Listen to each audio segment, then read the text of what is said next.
My mission is to position brands and to facilitate earning opportunities by helping them identify and strategically communicate their what, their who, and their why. I make sure you understand the play. Here's your assist.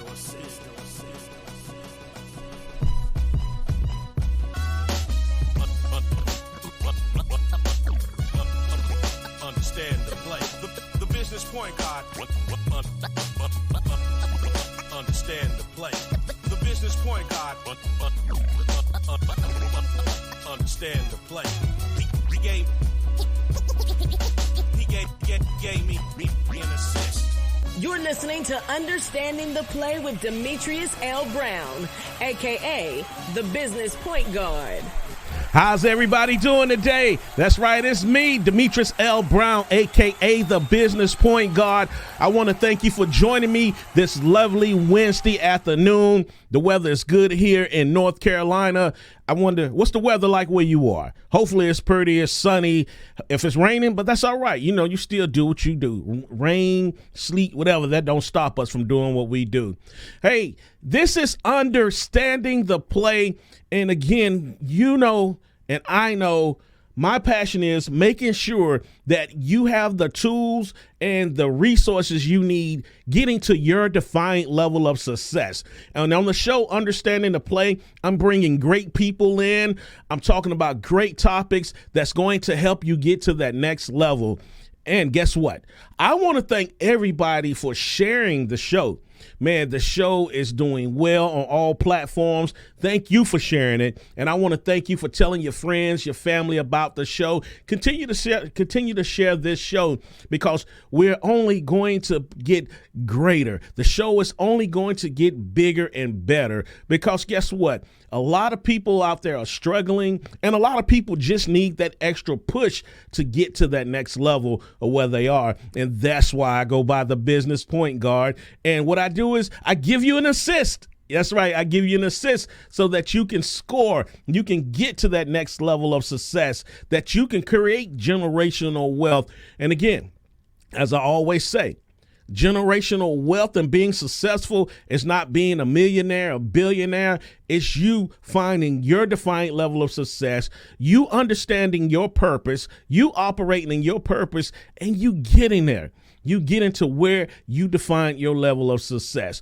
But today, man, we have a great show. I have my buddy, I have a friend, Coach Gene Alston from Houston. We are going to talk about being bankable. Yes, being bankable. I don't care if you have a business or not. You have to be able to be bankable. If you're trying to get a house, you're trying to get a car, you're trying to get something financed, you got to be bankable. If you're a business, you definitely got to be bankable. But I'm going to take a break, and when I come back, I'm going to have Gene Alston on with me. So go tell a friend, go tell a family member, hey, the Business Point Guard is here, and it is Understanding the Play. Hey, are you following me on social media? You're not? Oh, no. You're missing out on a lot of info. Hey, check this out. Follow me on all social medias. Instagram, The Business Point Guard. YouTube, The Business Point Guard. And Facebook, Demetrius L. Brown, SOG. Make sure you're following me. You're listening to Understanding the Play with Demetrius L. Brown, a.k.a. the Business Point Guard. How's everybody doing? Thank you for joining me here on Understanding the Play, and we are back. I told you we had a jam-packed show. We had somebody great on today who's going to help you reach your defined level of success, help you operate in your belief, help you in defining your purpose. And again, you know, I'm big on purpose because you can't believe in something if you don't know your purpose. And I know a lot of y'all want to do business. A lot of y'all want to do things out here. And I have Coach Gene Alston, CEO of Alston Business Strategies, LLC. How you doing today, man? I'm good, Doc. I'm good. How you doing? I am doing great, man. It's an honor to have you on. I see you out here doing big things, big places. But the most important thing is that you're trying to help your people, man. Got to, man. I gotta take care of my people, man. I can't have this level of success, thank God, honestly, without coming back and take care of mine because I didn't make it by myself. There's no self-made anything. So for those who helped me get to where I'm at, I gotta go back and reach back for our people, man. Gotta build our communities up. That's good. See, he understands the play because there's a lot of people out there. They get help, then they'll turn around. Man, I did this on my own, man. No, you didn't. No one did nothing on their own. I don't care if you didn't have somebody standing beside you, but somebody had to say yes to something that you did. Somebody had to say yes. So, again, you didn't do nothing on your own, and I'm glad that, you recognize that, man. You be like, okay, I got to give back. So that's great right there.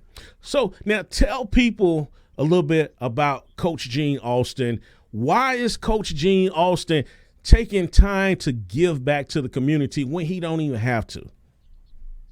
I mean, to be honest with you, I would almost flip that, right? So, being from Louisiana, Coach John Austin, from a little kid up, and I see where in the marketplace, who's the hardest working, most underserved, our women and our veterans. So if I'm a businessman, who's going to be my target audience? Our women and our veterans, as far as the target audience. And for me, starting out in real estate since I was a kid, coming out to Houston, working in the Houston Medical Center, ultimately being a cancer research coordinator, flipping houses part-time, got laid off from that position, got into real estate full-time and moving into that space, did a massive project around 08, 09, 2010, about a 1.2 billion recorded project at that time, exited that and got into the consulting space. I looked around, I didn't see a whole lot of me at all, my whole career. So it's like my colleagues look like me, people in the business space look like me, but in these rooms that I'm in, I don't see a lot of us here. So how can I pull us in? Who's the gatekeeper? No, better yet, who's knocking off the hinges of the doors so we can walk through? There's a lot of gatekeepers, and I didn't want to be one of those gatekeepers. I want to be one of those gate entry people. Say, hey, come through this door. This is what I've been doing. Come through this door. And this is how the business world works for so many other cultures. Well, let's make it work for ours. So that's why I do what I do, because I don't see too many doors being opened by others. Let me be the one to open doors for us. That's good. That's good. Because honestly, I don't know if you ever encountered someone, they get there, they're the only one in the room, so now they feel like, okay, I'm the gatekeeper, and you're gonna have to flip and do this and do that to get in this door that I'm in. And I've encountered those type of people, man, and I hate those kind of people, man. So again, that's a good thing that you recognize that and be like, okay, hey, I'm gonna bring people in that look like me. But I want to back up. You talked about something. Mm-hmm. So you're from Louisiana. You grew up in Louisiana. Yep. Now your grandparents started business. How did that affect you, seeing your grandparents being entrepreneurs, having successful businesses? Is that what made you want to go into entrepreneurship? It's funny. I didn't know it was called entrepreneurship until I moved to Houston. I just thought it was work. I just knew it was work, right? Because either you work for somebody or, on my mom's side, it was all agriculture, farming. So I knew everything from picking cotton, shucking corn, sugar cane, cattle, the whole bit. That was their life. So they had to farm, and everything off that farm created a lifestyle for them. On my dad's side, it was always commercial construction, residential construction. Concrete was and still is to this day a major part of the family business. So I didn't know it was entrepreneurship. I know my mom went corporate per se when she became a nurse and went healthcare, but everything else was, okay, either you're going to have a business, work for yourself, provide for yourself, or you'll tap into a career field and work with the company somewhere. So I never knew it was called entrepreneurship until I moved to Houston, probably around 2008, 9, maybe. I was like, what's this entrepreneurship thing? So I didn't know. I just knew it was you need to master a field, be really good at what you do, and demand a percentage of that marketplace. And the only way you get that done is being really a dog about what you do, and taking care of your customer base, et cetera, et cetera. So yeah, man, it's still to this day, I kind of laugh at that, man. And I tell people the South, North, wherever you're from is kind of different. Up North, they have a hustle mentality. We're going to figure how we're going to hustle. Down South, okay, we gonna learn a skill, we're gonna learn a trade, and we are going to master that, and that's what we're gonna do and stick with. And again, a lot of businesses from the South, man, a lot of successful businesses that's still thriving right now. Because you look at most of our banks, most of our insurance companies, they started from there. So, but that's good. So did your parents say, no, I don't need you doing this. You need to go to school, go get a good job, because I don't want you doing what I'm doing. Did you go through that? Oh man, did I? I wanted to go to certain colleges, honestly, because I just wanted to. You saw the Cosby Show and shows like that that generation was raised on. So it's like, okay, what happens after high school? Like, what route you gonna take? And my dad was like, you either going military, you gonna work for the family, or you're gonna get a degree or a career somewhere because you're not staying home. And not like that was ever an option to stay home because I was ready to get the heck out of Dodge anyway. But it was more or less, go get this career, go get this job. My mom said, go be a doctor. She to this day would be like, yeah, I probably shouldn't have said that. But she wanted me to be a physician because she was in healthcare. So she didn't Gotcha. want me to work as hard as they did, as far as both families did. It's like, look, you work your whole life in this heat. Go get a nice career, good job. And I didn't see a problem with that because I liked what college gave me. But man, I was definitely raised on that, especially going through high school. College, career, job was really pushed down on me pretty hard. So now you went to college, you got a job in oncology at the hospital, but now that was going. You're probably excited, man. I'm making some money. I got a job, but then you got laid off. What went through your mind then? I know you. I was reading you went through depression, but what triggered that depression, and what was going through your mind when you got laid off from that job? I mean, everything with at that point had the white coat, double six-figure salary and flipping houses part-time. So life was good. I mean, I was straight. Couldn't ask for better. I figured God really blessed me with all this. And the day it happened, I'm sitting at my desk like, I can't come back here. That check, and I wasn't as bankable. I didn't really get into the budgeting and saving. We were just living, enjoying life, right? And I just had a baby girl. So Maddie was probably a couple of years old, maybe 2 or 3. And I'm like, my, what am I gonna do? Like what is going to happen? I have nothing as a plan B, nothing to fall back on necessarily. The career is fairly new. So yeah, a depression hit because how do I go home and say, okay, I'm not providing anymore? And as a man, how I was raised, if a man's not providing, then you're not a man no more. You know what I'm saying? Mm, So how do I pick? How do I? What comes out of that? So it was a massive amount of depression for a hot week. I left going like I was going to work, and I just went out. I was trying to hustle. Like, how do I make some money? How do I build this? How do I do that? And it was a Friday afternoon. I was like, okay, I know real estate. I know it well. I'm flipping houses already part time. Let's turn this thing up. That's what I know how to do, and I can make money on that right now. Let's go. And it didn't dawn on me like, bro, you should have been doing that. well, So hey, that's what that week was like. That was a hell of a week too. that paycheck though, man, have us blind now. I don't care what nobody say. When we in the job and we making some good money, that thing could blind us. And sometimes it take that layoff because I was in radio corporate for 16 years. And that one day I was just moving up good, and I was in the corporate part. I got laid off. I was happy. I was happy because okay, now I can focus on my business. But then it kicked in. Hold on, I got no more checks coming in. Because the separation package, everybody think that's good, but that don't last long. But now you had a business at the same time.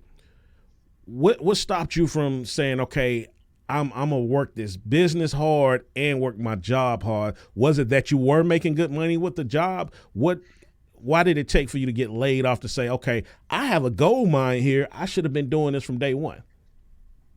I really thought the job would have turned into a really long lasting career because I've seen a lot of people around me, and I was the only person in that department that didn't have a PhD, that wasn't a physician of some sort.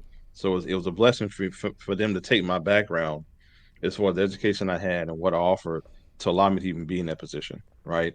So I really saw the sky was the limit. I mean, being where I was at Baylor, at Methodist Hospital, where that was going and what they would allow me to be in control over, I didn't see me going nowhere. I really saw myself retiring at that point because people don't just get let go. But the bureaucracy of it all, they end up letting the whole department go as far as research, and they're running a lot of foreign doctors, pay them half our salaries, probably even less than that, because there's a certain way a foreign doctor has to come to the U.S. and get their MD. So they use that to their advantage, and the suits made a pretty interesting budget move, saved themselves a lot of money, and brought in other doctors who were just as intelligent as us, if not more. And I didn't see why I needed to, because the flipping houses thing was line out. As we say in Louisiana, that was just extra money.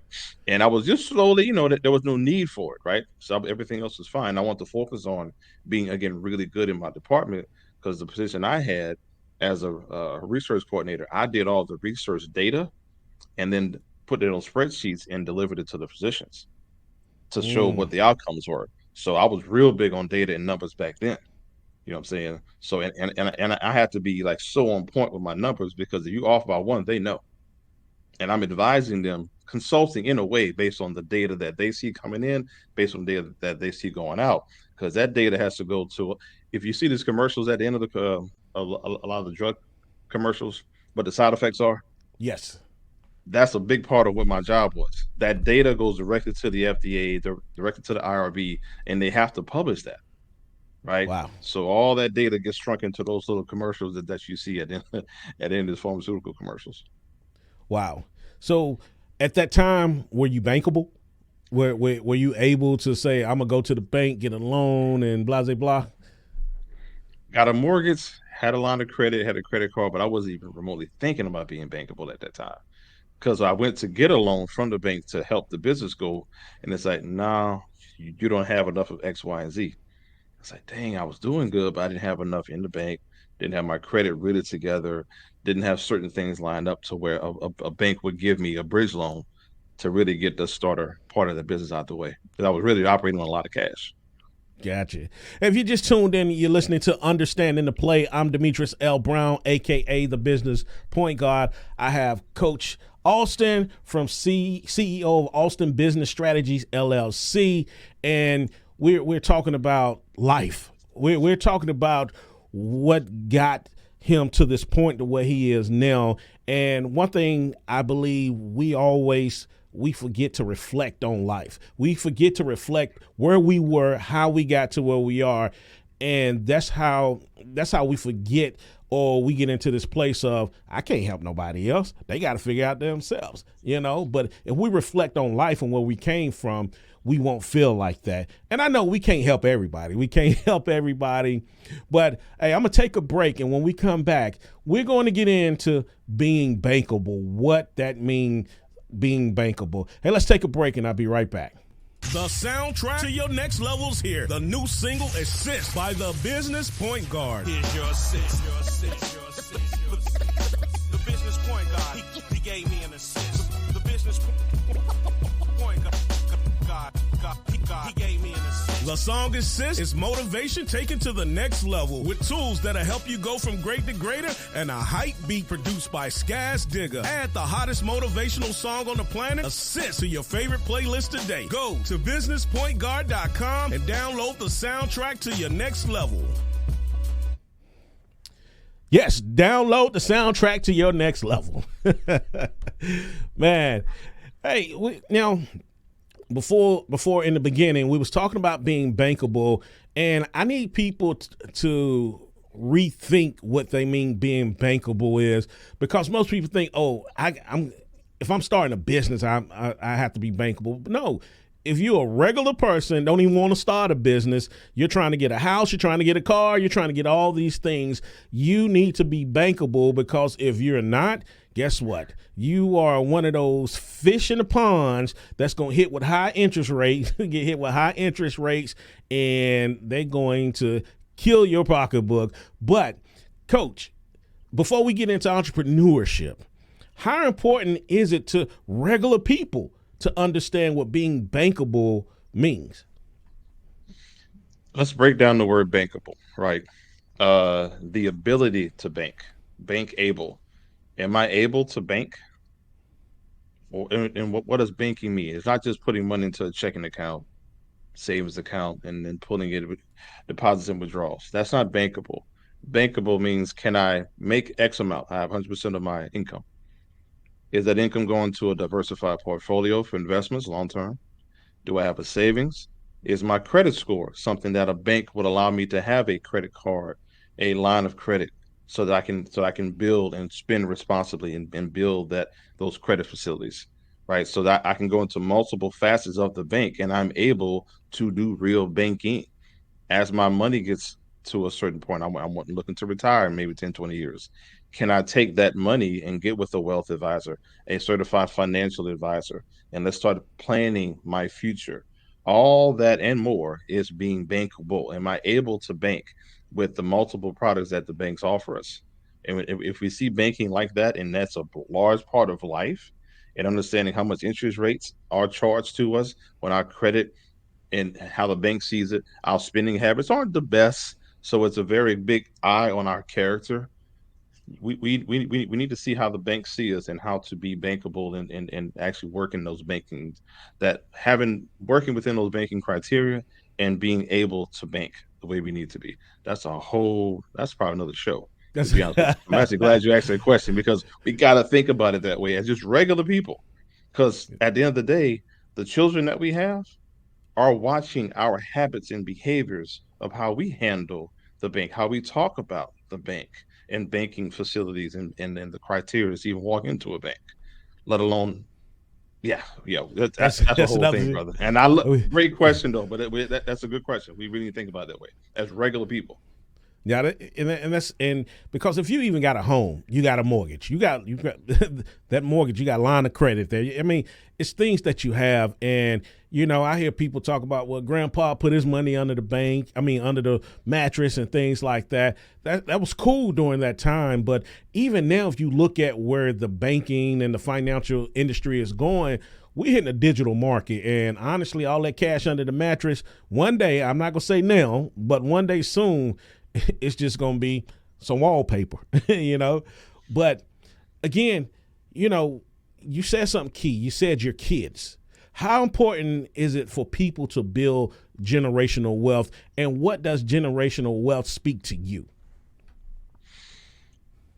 Generational wealth, when I hear it, it's one generation upon another, and we're building wealth first in the state of mind. I never use the word mindset because it's set. You don't move.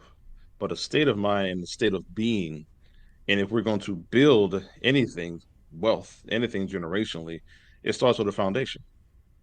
So, what is your foundation for your family to go from grandmama's generation, parents' generation, ours, and the kids? So, if we look at that, that's four. So, where's the foundation being built? Our grandparents, our ancestors did a great job. So when do we solidify the foundation and start to go vertical with it? When I think about it, Mm, that's exactly what I'm thinking. So I'm dealing with people and I'm consulting that's folks good. That's who are good. looking at others to do, yeah. So where are we taking it and solidifying it and then telling the younger generation, yo, this is what we built. This is where this is at. Okay, point guard, here's the assist. Take the rock and go here with it.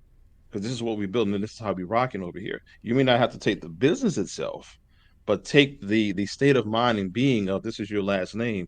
This is where this is going. What role do you play in it? And it doesn't make the kids feel so stressed that they got to do a certain thing, but you got to build on what was already prepared for you. That's what I think about when I think about generational anything. That's good.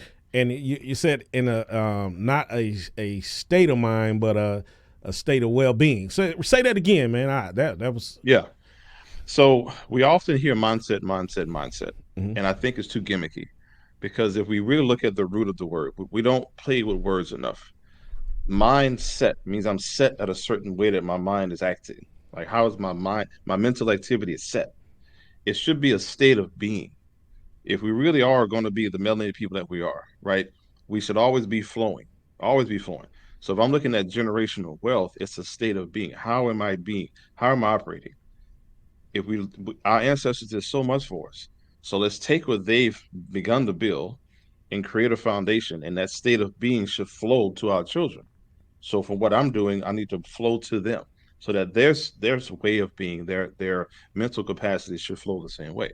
So it's not a mindset, but it's a state of being. It's a mental state of being, and it should be constantly growing and changing and developing over time. That's good, man. And I tell people this: we have to reevaluate and look at our foundation. And some of our foundations are not solid, but a lot of people, they feel like, well, if I start over again and rebuild a foundation, I'm gonna lose out. But I tell people, no, man, kick that, man, tear that foundation up, repave that foundation, because honestly, you would gain more. And you would gain more by rebuilding that foundation than continue to be on this bad foundation, and you continue to lose. How important is foundation to you, man? Everything is foundation. From building a business to building a brand, everything is foundation. I like the point you made about it's okay to break up a foundation and start over, because you're really not starting over from totally zero. You've got the wisdom of what got you to this point. I would hope that someone goes out and gets someone with more expertise to help you really refine that foundation. So when you rebuild it, it's better. And the year you may spend rebuilding it, if you didn't rebuild, you're gonna spend 5 years trying to fix it anyway. So instead of band-aiding and fixing and banding and fixing, just wait. And while you're building it, you still could be looking forward and bringing in other things to help you. You're not going to be totally building a foundation every single day, but foundation is everything, because without a solid foundation, you can't build nothing off of it. Because you go vertical so far, and that foundation is not solid enough, it's going to fall. Yes. And to fall quickly. And then now you've got 3-4 years to pick up all of that mess and rebuild a foundation. That is what I've seen take most people out, because it's daunting at that point. So foundation, if we built a better foundation, facts on this, if we built a better foundation, we see better hypergrowth. Yes. Because we think, and if we planned and strategically set out, let me build this, and this is what I should see happening this year, next year, we hit those hypergrowths, because we'd have a platform to bounce off of a lot stronger. And you said something key. You know, once that we have a weak foundation and that building fall apart, the good things that we did do, it don't matter, because it's going to be in that rubbish. You know, people don't remember the good things. They going to remember that whole collapse, the bad thing. So again, you know, I had those. So you had to, man, I've had those. Man, so, you know, you ever been riding down the road and the street had a hole in it, then you come back, it's patched up. You're like, oh, man, okay, they patched up the road. Then you keep coming back and start sinking. Then be like, wow, only thing they did was pour something in there. They didn't put no rebar in there, nothing to do it. So now we going through the same problem. The city spending more money, taxpayers' money, fixing that same hole. And that's how our life is, you know. And I tell people, we are the nature, especially people in business people. Our business take the nature of us. If we're not stable, our business is not going to be stable. If we don't have a solid foundation, our business is not going to have a solid foundation. But let's get into the entrepreneurship, because, man, you are big on helping businesses grow. You're helping them go to that next level. What about helping other businesses? You know, because you can get all the money yourself for your business, man. You're a genius, man. You're a smart dude, man. Then you and your wife, you know, y'all doing some big things, man. So why not keep all the money for your business, man? Why help these other businesses out here? If people realize what the relationships, the money, the wealth that's in the relationships, the opportunities that they can bring you is like built-in marketing, is built-in anchors to your foundation. So I'm building a foundation, you know, Keisha and I, my office manager, Kendra, Daria, Siobhan, Suzanne, our whole team, legal, compliance, all of it. It's getting stronger by the day. But that's it. So it's like I'm on an island by myself. Yeah. And we have to go out and get everything by ourselves. People say self-made or say doing on your own. No, that's a lonely game. Entrepreneurship is lonely enough as it is. Oh yeah, you know what I'm saying? Yeah, but if I'm gonna really build a network, an infrastructure, I've got to do it with other people that will bring me their intellectual property, their shared experiences. We can share together, and now their network becomes mine, and theirs becomes mine, and theirs becomes theirs. Now we've got a web. Like right now, our web is so deep and so long. The opportunities I'm getting right now come directly from me helping another business and then someone hearing us or seeing what we're doing with them and what it's bringing in is a fish bigger than my fish line can really bring in on its own. That's Insane. good. So the wealth is in the relationships that are built by what you do though. So people have to see like, oh, I like that value. She brings me value. Oh yeah, let's come over here because we can do something together. And that's where you can truly, if you want to talk generational wealth entrepreneurship, that's where it starts. Now Definitely starts there. that's good, man. Because I teach for my church, I teach a podcast class, and the funny thing is, man, like they saying other groups had like 2 or 5 people in it, but my class kicked off with over 30 something people in it, and breaking it down from the business part of, and I told them we're not going to talk about the recording first. We're not going to talk about the platforms. Let's talk about the branding. You are a brand. You have a voice. You have a vision. And in my mind, sometimes we think, oh man, people don't want to hear that. They want the good stuff. And I said, okay. Then, people came back next week. I was like, wow, okay. My biggest thing is helping people communicate their brand, helping them communicate their vision. And I tell them in this class, your vision is the lifeline to somebody else. And we don't get that. That's why I'm so big on people operating in their purpose. Figure out what your purpose is, because a lot of people are working in businesses they shouldn't be in. They got businesses they shouldn't have. And a lot of people are serving and helping others who they shouldn't be helping. And they try to figure out, man, why am I not getting ahead? And it's because you don't understand your purpose. And again, you said something key. You have to understand your purpose to build that web, because people don't get along with everybody. And if you don't understand your purpose, you're going to end up dropping the right people just because you don't feel a certain way or your emotion. So how many people you've worked with and you're working with that you might not get along today, or you might not get along tomorrow, but you understand they're just emotions? I know I'm not the easiest to work with. Period. I know I'm not. I'm a bulldog in this space. Emotions really should be like that much of what you're doing. It's got to be strategic, tactical. You need to care about the people you deal with. So when it comes to emotions, I want to make certain that what I'm doing benefits the outcomes that you're desiring. Period. And if we can get that done, forget the feelings, because at the end of the day, people do care about how you treat them. So be respectful, cordial, etc. Have a decorum about you. But what they want is that result. I can't get emotional about the result. I need to get emotional about how I get that result to you. So internally, I got to care so much, but be so good at what I do that when you get the outcome, well, this is more than I expected. Ding, got you. We put emotions into business, especially emotions kill you before the business plan is even written, because we think too much with our hearts about, I want to save the whales and all that. Man, leave the whales alone. That is not what the marketplace is asking you for. And I think that's what we lose it at. We're emotional about the wrong things. What does the marketplace want that you are tailor-made to give it? Period.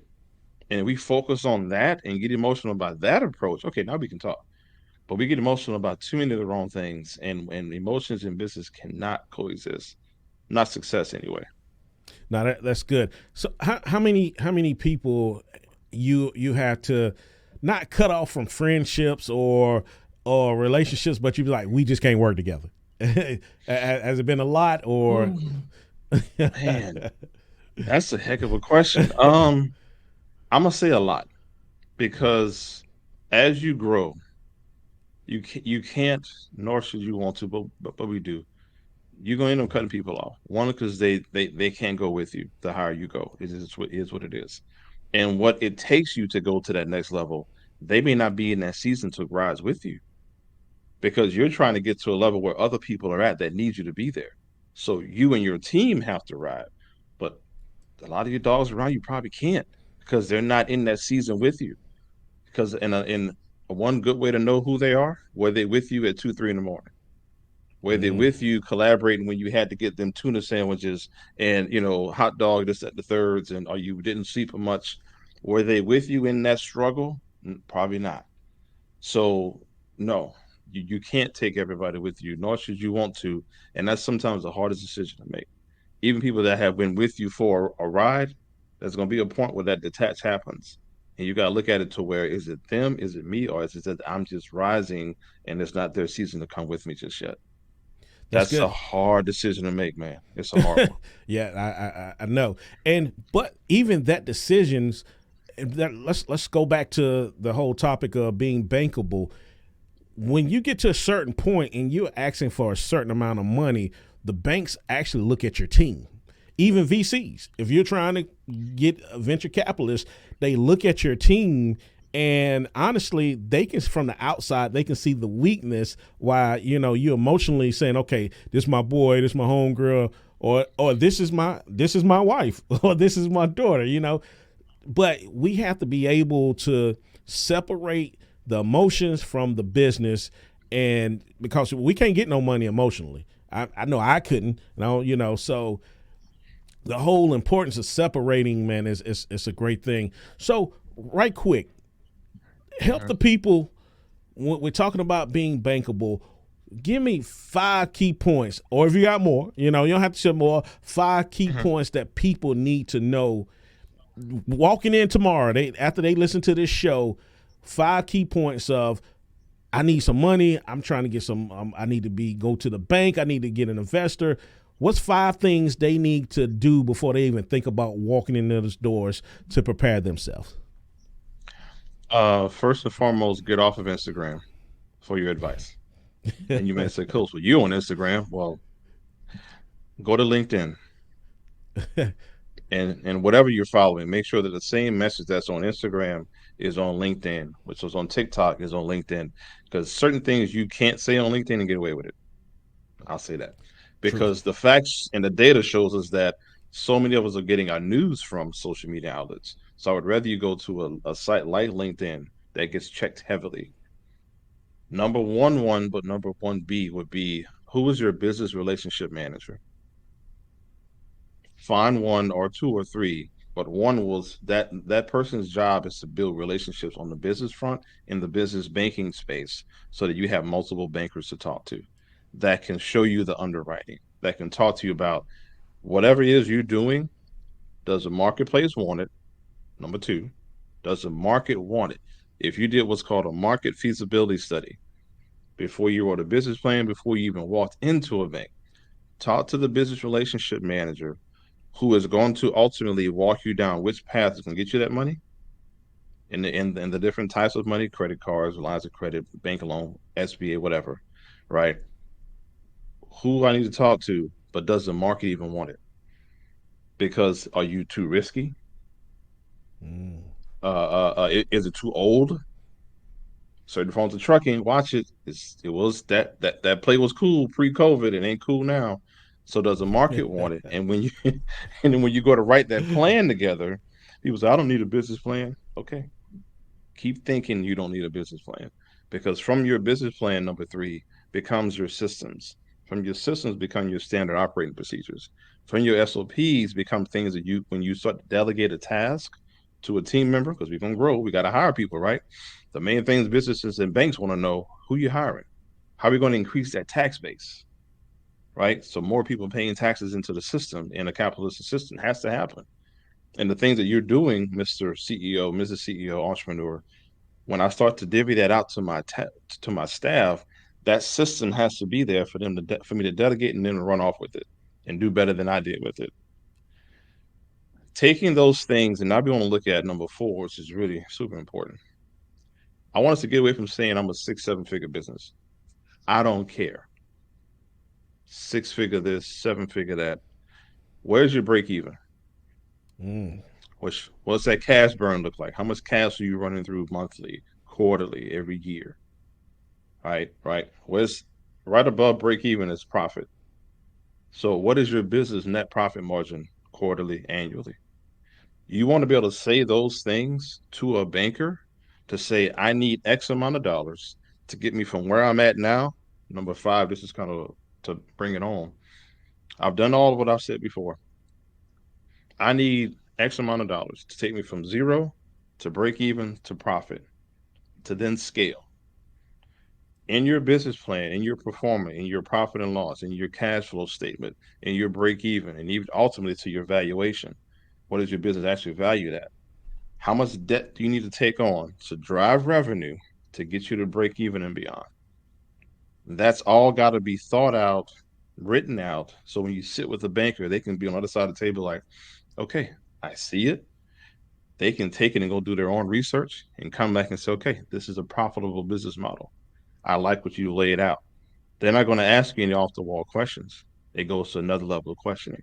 If we did more of that, we'd be way more bankable in a space where the banks can see lending you that money. And ultimately, the two words that you want to make sure you're doing, or the bank will ask you, how are you going to debt service that loan? At the end of the day, that's what all this is about. If I Yeah. actually, if like we got a client here, startup business, Black woman owned business. We just got her an SBA loan for $350,000 as a startup. That's But her good. business plan and her business model shows how she can debt service it. The marketplace wants it. Everything we laid out, they can't come back and say, "Oh no, that's not right." No, no, because we know that data makes sense. Because when I first started, my first $50 million project, I had to put a certain percentage down. The bank told me I wasn't ready for the bank, Mm. and I walked out crying like a little baby. But I had to walk back in the bank to say, "Okay, look, I know my numbers. You tripping, but why am I not ready?" And she's like, I'm glad you came back in here. And 2 hours later, I figured out what I didn't know to be bankable. And from that moment, 2008 ish until now, been killing it because I That's know what good. they want. I know what they want. And if we knew what they wanted, talk about making the black and brown community more powerful. If everybody got bank ready in that system right there, man, 18 months. Man. So, man, you just dropped the. That's about. We got about 4 or 5 shows, man. but but you just dropped a lot there. And again, Right. and in one of my audio books, Who's Controlling the Conversations About Your Brand, I tell people a business plan is needed. And then, now we got to get out of the mindset of we need a 100-page business plan like they used to back in the day. It's not that. But you have to have that plan so that you can have your business model in place. But again, know which area you in, because I know I was going after some investors back in 2010. And I did the old business plan thing. They was like, I don't want this. I said, what do you mean? This is a business plan. I need for you to make it. I need to see the picture. Paint the picture for me. So I went back. So the last time he was like, man, put it in pictures, paint the pictures. We don't want to read all this. We're not, you got to know who you're presenting to. So I took a 20-page plan, 20 pages, numbers, and showed it. And it was like, this is what we wanted to see right here. So understand what that business plan looked like too, who you're presenting to and why you're presenting. But, get out your mind, we need this big, thick business plan like, it used to be back in the day. But Coach, man, you dropped some nuggets, man. We got to have you back on the show. But let the people know how they can get in touch with you. At the bottom, this is the new website that just dropped, bankready.ai. Tell people about that website and when they come there, what to expect. Yeah, man. BankReady.ai, the new brand. We have a registered trademark brand called BankReady, which is the engine behind Austin Business Strategies LLC, Austin Enterprises, etc. BankReady.ai, y'all are used to the CoachAustin.com. We've migrated everything over. So you'll see a new, fresh version of what you've seen us do in the streets. And now we have it inside that website. And AI does mean artificial intelligence. So we have AI built into everything we do. We have been doing AI for about 3.5 years, so it's nothing new to us per se. Is retail now, so we use AI in a lot of our business models. But booking that consultation, getting one-on-one with me, I think would be the first step. You'll see the different coaching packages and business development packages that we offer to the marketplace. But I would tell people, take your time, go through it, see what we got going on in there, see what the different tabs are offering, and then but book your consultation. Go over to my LinkedIn page, go over to IG, and just see what we're talking about in the different platforms. But it all will bring you back to how to take your business and make it bank ready, bankable for the marketplace and bankable for these financial institutions, building capacity in those spaces. That's our sweet spot. And I can't mention too many names, but you mentioned venture capital. We're talking to those folks now, and we're talking to a lot of the banks right now who want to partner with us in that space because they see where we're going with this thing. So definitely tap into bankready.ai, man. Got to get back in here to do another version, man, because we got to go round 2 pretty soon. Yeah, man. Yeah, we got to. And again, take the nuggets and take the tools that Coach Austin he provided for you today, and just sit down and marinate on those for a minute. You ain't got to rush to do anything. As we talked about a previous show, timing is everything, but you have to prepare. It's just like anything else. You have to prepare yourself, and you have to take the time to understand. I'm not saying you got to become a master of what you're doing before you execute, but you at least have to know the basics before you execute. So go on this website. If you're on YouTube, it's at the bottom. It's www.bankready.ai. Don't put com. I know in our minds we used to put coms. It's .ai if you're listening to me on iHeart or any other platform. But again, and I want to leave you with this. Your purpose is your purpose. God created you for a reason. And you need to understand your purpose, why you are here. And then once you understand that, now you define your level of success. Stop trying to be the next millionaire, billionaire. And I like what Coach Austin said. Stop saying I'm a 7-figure, 6-figure. No, that's not what you are. You're just doing that to hype yourself up, to hype somebody else up. Let's be real. If we understand our purpose, we understand what our defined level of success is, again, we can be better off, and we know how to help each other, where we can serve at, because he said something key, building a web. Ants, I love what ants do, and I love what a spider do. A spider build a web. Ants, they help each other.